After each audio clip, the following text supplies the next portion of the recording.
What's up, everybody? It's your boy Cypher from Siphon TCG, and today is a sad day for me because I believe this will be my final ever Control Dash, and maybe just Dash in general on Deck Tech, until we get our new OG Dash, even though that's not how OG works. For those who know, this is the hero that really sparked the popularity of my channel, as popular as it is. Was my original Control Dash side, which I think is still like the second most viewed video, or the first one of the two. This hero has a special place in my heart. The last time I'm ever gonna play her, because I've already like unsleeved the deck and stuff, was my win at the Green Tree 2K. Was with Dash, and it was very special to me because actually winning with Dash eluded me. I've had a lot of good finishes, but never could take it home. And I'm really happy that I was able to get there. Unfortunately, with exactly Control Dash, I still never got that event win, and because of the rule I made for myself, so I'm diverse. If I win with a hero, I don't play it again. So unfortunately, I won't actually get to enjoy this version of Dash, but I do think that Control Dash is looking pretty good in the meta. If Earth seems like the best thing you can do. And we have two deck techs today. We have a Counter Blessings Control Dash deck, and then we have more of a traditional Go Control Dash deck, which is looking to spike the people that are playing Counter Blessings. The first one's like, if you can't beat them, join them, and then the second one is just beat them, you know? So let's go and get into the video. For those who don't know what the mission statement or the identity of Control Dash is, this is a combo control deck that is looking to slow the game down with a bunch of blocking, set up permanents being Induction Chamber, which gives your gun go again, and Plasma Purifier, which gives your gun more damage.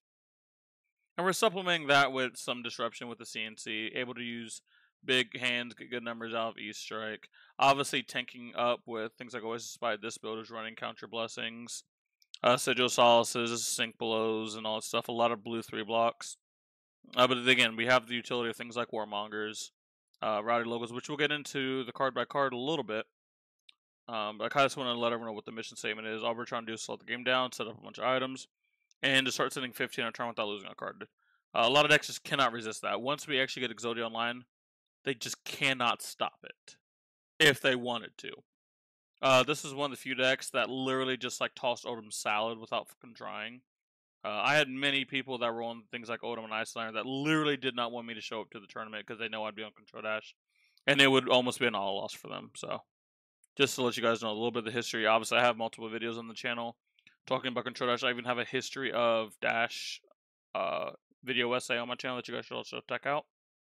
But it's gonna be a rough day whenever my girl's gone. It's gonna be a rough day. So let's go and get into the card by card. First, the headpiece, we are going back to Crown of Providence, as Balance of Justice lost a little bit of its punch because of the Art of War ban. There's just less decks that are drawing cards. Basically, the decks are drawing multiple cards. Is still Wizard, unironically, specifically Kano. Sometimes Acilio. And Brute. And realistically, like, while, yes, we can still run bouncing those heroes, I'd rather gain the extra slot in the deck, and Crown of Providence just does that fine. And it's good against literally every other deck except exactly Kano. And realistically, all the wizards, like in theory, you could actually play Crown of Providence into Acilio and Verdance, but realistically here, like, we're running this in everyone unless you're a wizard. Always run Vanilla Spring Tunic. This card is just fucking insane.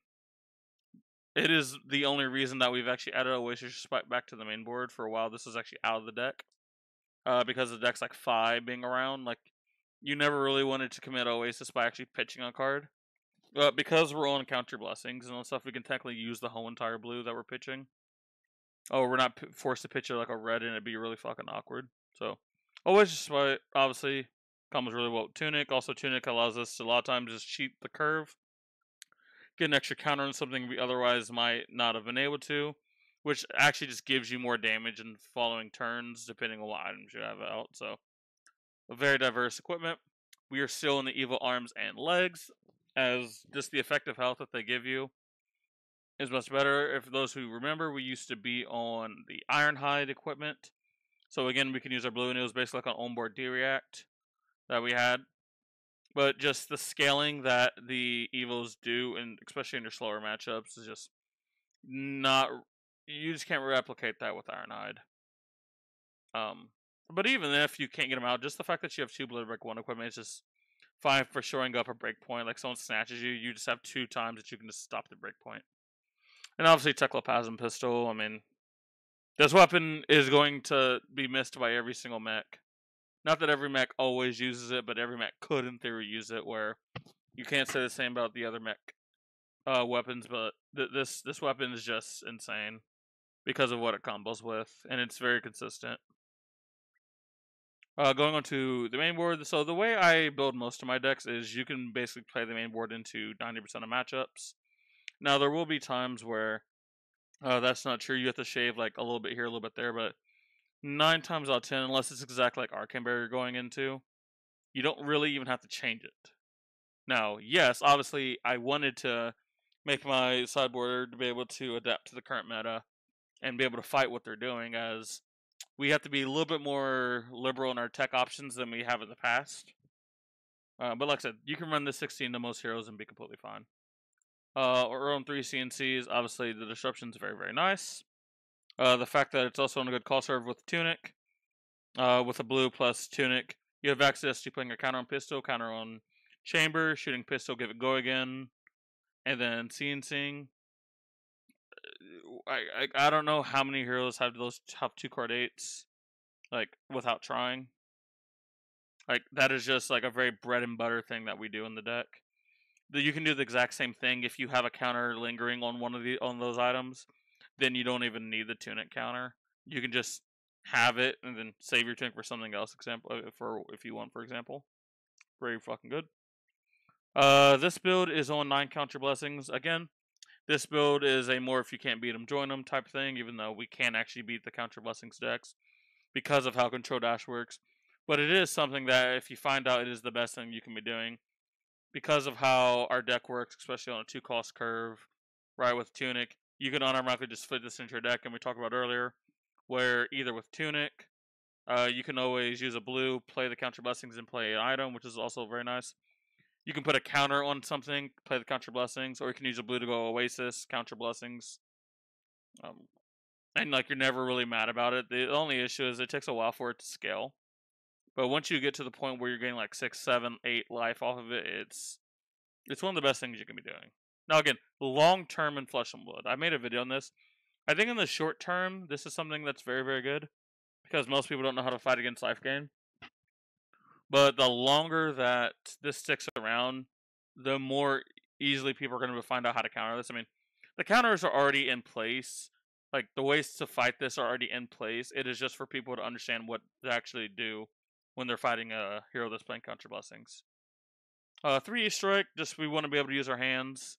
We don't want to have to choose excess cards and dump them in the fucking items. If we can actually play cards, still deal damage, and progress the game, we absolutely would love to do that. It's a very good 2-card hand, where each card is worth 3.5 value, which again, a lot of heroes don't get to just have 3.5 value per card.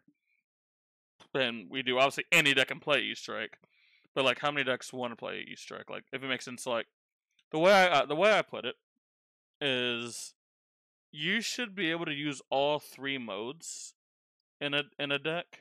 Oh, sorry, on an E-Strike. If you cannot, you probably shouldn't be playing E-Strike. If the only way you can actually play the E-Strike is exactly to get the 3.5 value, but that's the only thing you're ever doing, I don't think your deck should be playing E-Strike. Your deck has a bigger problem than that, where we can, a lot of times, it can be 7.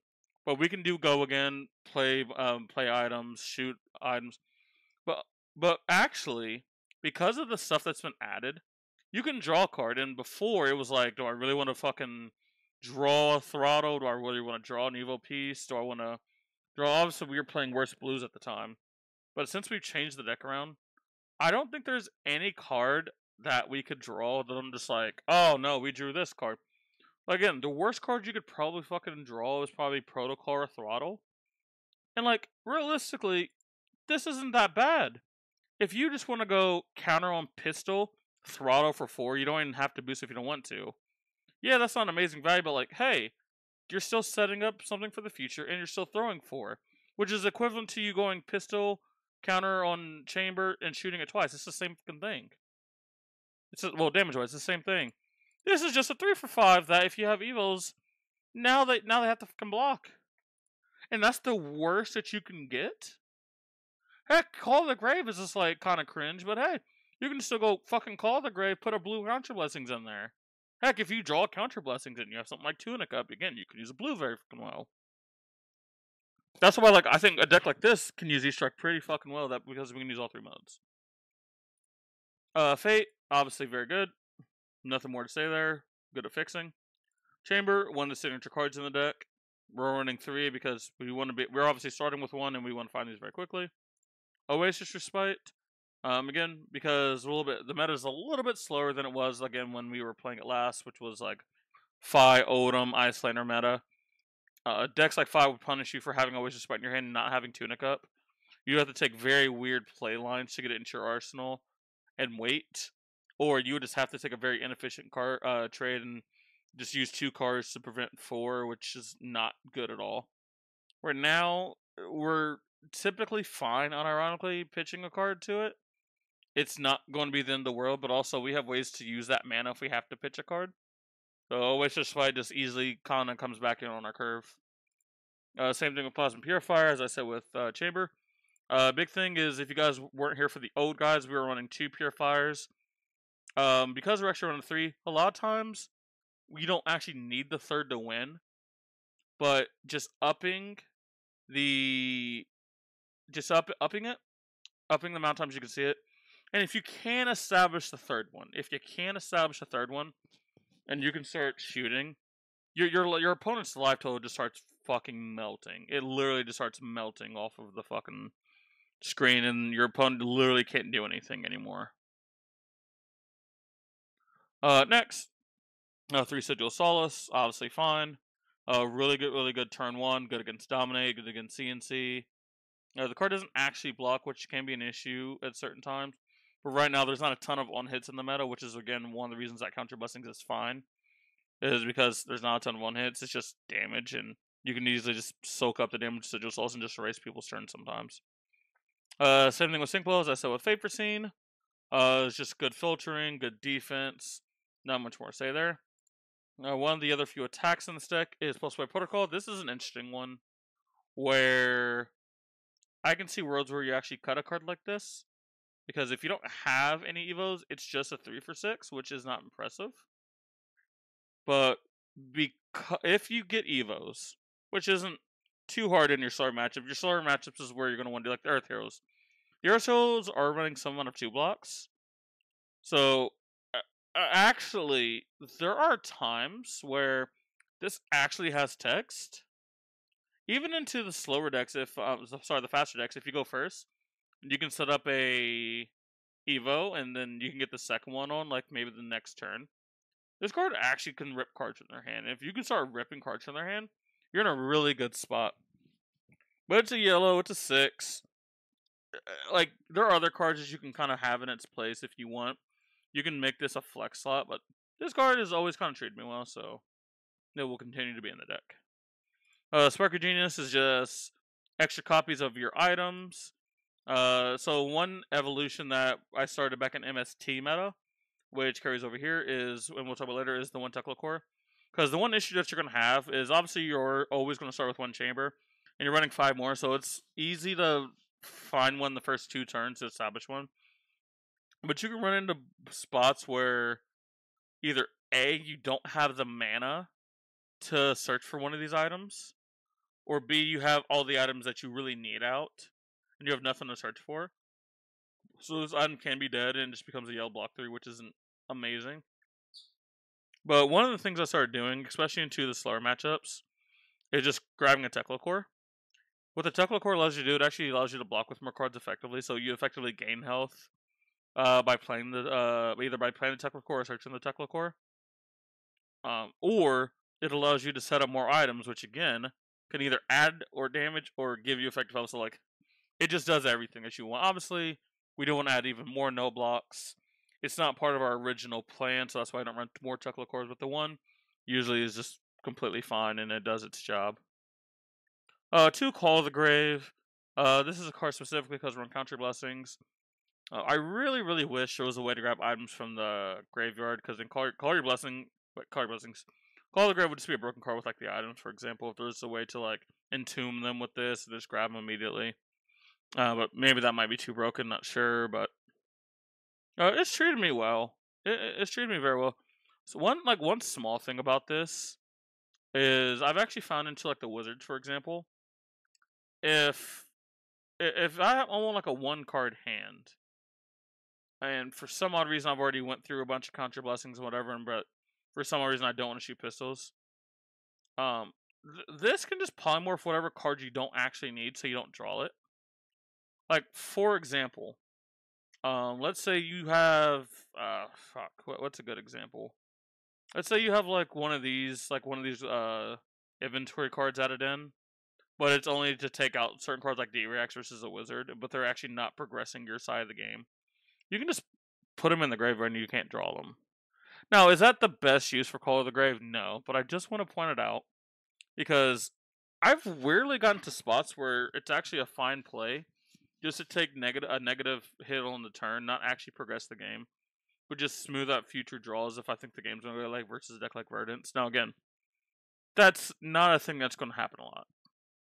But just the fact that it's an idea, a possibility, just goes to show that, there's more to this card than it originally meets the eye. Obviously, we're on Evo Soul Controller and Evo Soul Tower. Now, the actual effects of these don't really matter, just going to be honest. Like, this comes up sometimes, keywords sometimes. But realistically, these are this year because they have monster block values, Temper 3. It's fucking insane. That's why, I really will. I'll even take damage to get this out turn 1, turn 2. If it means that I now just gained a bunch of life. So, let's say I have to take 4 damage to establish this. Well, this is going to block 6 over the course of the game. At least 5, then you can put another one on, then you're kind of chilling. But at minimum, usually it'll block 5. That's more than the damage that you took. And then this hopes you stop future breakpoints, especially the first one being a block 3. It's a literal whole entire card with a block on 1 card. So we are fucking chilling there. Magnetic Protocol. This is pretty decent late game again if you can get both Evos on. Alright, realistically, even 1 Evo, this is kind of good. It being a 3 for 5 isn't fantastic. Normally you'd rather just shoot your gun. Unless the 1 damage in a spot where they're at 5 or 6 life matters, but if they're not that example, you'd rather just shoot your gun. But the fact that this, at least if you have to be offensive with this, has an effect that's pretty decent, we'll definitely take there. Rowdy Locals. This is a card that I've actually become very fond of recently. This was really good into the Zen meta because they just had to give you something, no matter what. They didn't have a choice. It wasn't like it's sort of like, what's it called, cut down to size. It's like that, except it's a blue block 3 that also costs 0. That also scales it. If they ever have to block it, it just comes in for 4. So then it's oh, am I going to give you 1 single card, have it hit for 1, and then I discard a card anyway, so I just lose 2 cards? That's not really going to be a play. There once a lot of times they'll stuff the Sword of Kramen, or they'll just give you a direct or 2 cards. Either way, you're causing action to happen, which is very positive for you. We already talked about the 1 Tuklo core. We already talked about Throttle, and Warmongers is just really solid. One deck that I see people not always playing this into, and it kind of buying them, is Aurora. Aurora is a deck that unironically can play Warmongers. And if a deck can play Warmongers, they probably don't care about Warmongers, right? Now, it also all depends how they side against you. If they have the Arc Lightning Flicker Wisp package and you Warmongers, then you're looking pretty good. But again, because they can play Warmongers and they know that you probably are Warmongers, if the player knows you're on a slower build, they'll play around that. They play enough instants anyway to where on the average turn it probably won't affect them. So yeah, I probably wouldn't play it against Aurora unless you're super desperate or you have a mind read or something. But that's Flurry. It's a blue block 3. I mean, that's a common thing for a lot of cards. It's at least a block 3. Going on to inventory. So the decks that we're choosing to hit is we're choosing to hit the Earth decks and Brute. So we're trying to hit the Earth decks, and I guess the Lightning decks here is with Erase Face. They lose their class and their talent. And it also being on a 2-cost scarf similar to CNC, you can do some really fun plays with this. It being a 2-block is unironically the only downside to it, really. If it was a 3-block, it might just be staple in every deck, but like realistically, only we're having it in this mana because of Earth and Lightning. If for some reason those heroes die off, we probably just take this card out of the deck, but for now it's very good. One card that has surprised me a lot has been Gravekeeping.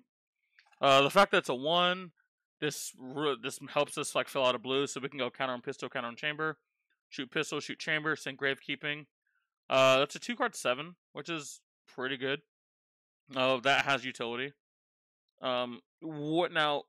This isn't good in every hero, right? And that's obviously a duh. But something interesting that I've done against some of the Earth heroes, and you need very particular board states for this to mean something, is sometimes I'll actually banish an Earth card from them. And while usually that's a benefit, the one thing that can happen if you're a deck that is like this is I'm not actually attacking a bunch into something like Florian, for example, right? I'm going to make them manually fill up their graveyard. Now, if they want to actually block with Earth cards on this, they're more than welcome to. But the one thing that I've seen, and it's happened multiple times, is I'll banish an Earth card, and this actually makes their decomposes harder. Because let's say they have 1 Earth card in graveyard. Well, now they have 0. Let's say they have 2, well, now they have 1. Now, even if they block with 1, let's say you take an Earth card and they put an Earth card back. Okay, now they decompose, now they're at 0. Where they would be at 3, and then the next Earth card they put, they can decompose again. Now they're back at 0, they have to start over again, they have to block 2 cards. And you get into spots where you can unironically make their stuff awkward. And again, I've seen it. I don't know how consistent it is long term, but in the short term, it's actually been pretty fucking good. I'd be interested to continue making this kind of play and seeing if long term this is actually good. It is just something I did want to mention there. Hold on, pretty much just coming in against Brute. That's it. Just KO's a fucking menace. The hero just kind of pile drives us a little bit, and this is like one of our only ways to combat them. So, and it's free. It's a blue. You'll take it. Poison the Well. This is a card that I kind of knew going into this meta.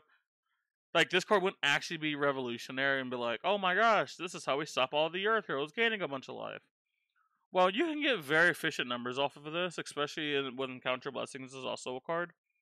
The only issue is you'll only ever have 3 of these cards at max, and usually your opponent will have more than 3 healing cards, and now it comes to when's the best spot to Poison the Well someone, especially when you're in a versus a Counter Blessings deck. It's like, wait, what am I supposed to do? Like, if they're getting 6, sure. Like 10, absolutely. Like, is it good if they're gaining 3? Like, in theory, that's a 1-card 6. That's not bad. But like, that's one of them down, and they have many more ways to heal to go.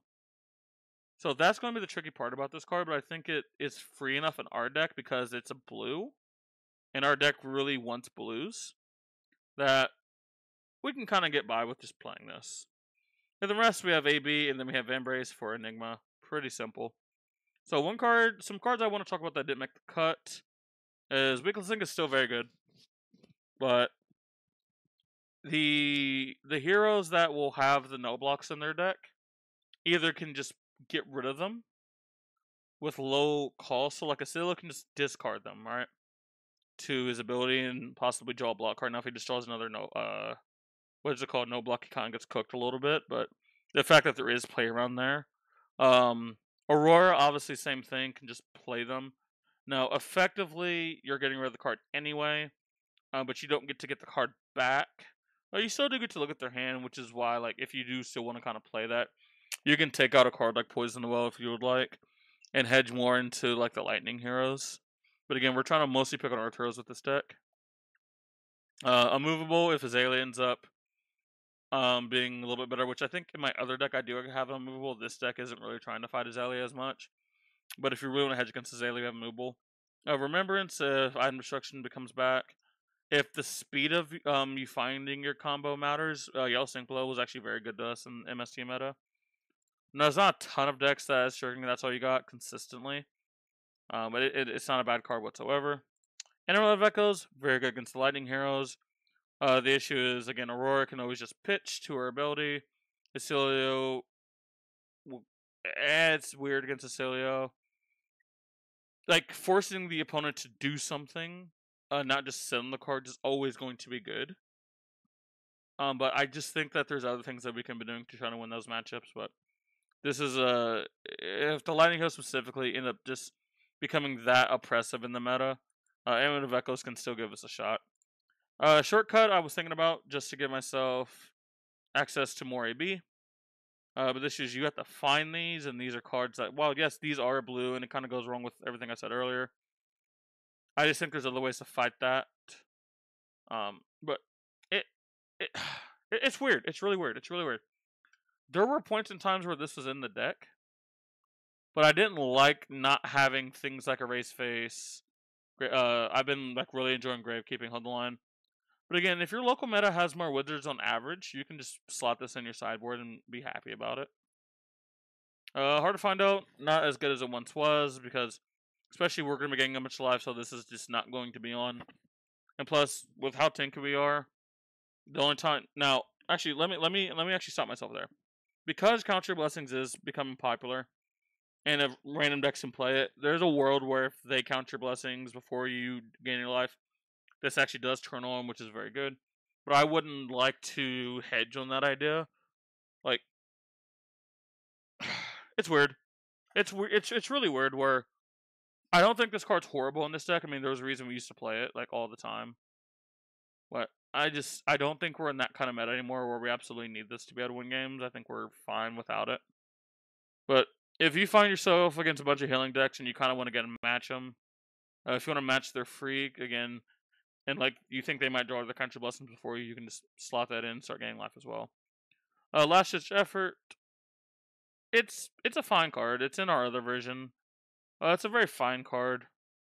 Titanium Bauble was mostly here for Assassin, but I'm not as scared of Assassin as I once was. I mean, I was consistently winning the new matchup last meta. I mean, maybe it was a skill diff, maybe it wasn't, but it's very solid into them if they are highly present in the meta. Truce, I think, is good in exactly 2 decks. I don't think this is one of them. Now, what the 2 decks are, unfortunately, I cannot talk about because there is the decks are kind of running around in small circles. I'm not going to be the one that says, "Oh, you played an X deck here." I'm not going to be the one that does that. I don't like that. If the people that are kind of using the 2 Truce decks, if they want to be the ones that come out and say it because it was their original idea, they go ahead. But because I did not stumble upon those decks, I am not going to be the one to spoil anything. Tackle Thunderheart, because like this was mostly here for Prism to stop her own hits and Azalea sometimes. Because Prism, well, yes, it's still in the meta. Aggro Prism, this is mostly for like the combo Prism. Now Aggro Prism, they're just gonna beat our face in. There's not a ton we can do about that. But the more spiky combo version, if we could stuff them like one time and get them on the back foot, we were kind of chilling for the rest of the time. But until on hits become more impactful, I don't think we need a card like this. But it's something to keep our eye on. So that's going to be the Counter Blessings deck. Now, the version that I think is going to be a little bit better going into Worlds and Post Worlds. It's obviously not running the Counter Blessings. It's still running things like Oasis and Sigil for those same reasons. But we're going to some of our old school tech with the Whisper of the Oracles. This just helps our speed, helps us smooth out our draws. 2 Last Ditch Efforts, again, if the meta does slow down. There were times, again, when Bravo was meta where I was just pitch stacking this and then sending 2 of them in the same term, and the Bravo was just like in actual pain, and that brings me joy. Sif, for the same reasons of Whisper the Oracle, the reason not run the red is a lot of times we won't have the excess cards besides exactly turn 1 that we can get the full value out of red Sif, but blue Sif we can commonly get good mileage out of blue Sif, and it's also a blue blocker at the end of the day. And our sideboard does include Weakest Link here, because I do predict the Lightning Heroes, at least Aurora, to actually be very good by the time Worlds comes around. and unmovable again because I also predict Azalea to actually have a decent spot in the meta by the time World comes around. So those are the adaptations here. Again, if you were asking me like if I was to play Control Dash tomorrow, I'd probably be on more of this kind of build. But I think this build, the Contra Blessings build, is very good short term. Again, it's a if you can't beat them, join them. Even though I do believe we can beat them, which is why we have this version and it's doing just fine. So. Well, that's kind of the deck tech, guys. I didn't go on my 1 hour plus rambles like I usually do, which is impressive. But it is bittersweet for me, right? Because again, this is possibly my last deck tech for Dash. Now, obviously, Dash.io, I'll probably have some content about Dash.io, but it's just something. So at the time of recording this is a Tuesday. I think like the 23rd or something. But the previous day, I did a stream and I started off showing off my Control Dash deck, and I think it was this one, right? Was it this one? No, it was not this one. Was it this one? Oh, someone's been playing the deck. Oh shit. Oh, they got smacked. Oh, they got smacked. Jesus Christ, people. But oh yeah, this is my public list. I forgot. That's why. But I played my list, and it just felt good. There's just something about Control Dash that just speaks to me, and it just feels good to play. Which is why, like, again, I kind of hate my role, but like the role forces me to diversify myself. But I've had a long history with this deck. This deck will always be there for me. I always have a lot of content to rewatch and just reminisce about the good times. So, to everyone watching this video, if you found my channel because of my Control Dash content, thank you for all your support. I hope that you continue to enjoy Control Dash. I hope that, you keep watching the other stuff too. I really do. Hey guys, this is going to be Cy from Siphon TCG. Possibly signing off for the last time talking about Control Dash. Peace out.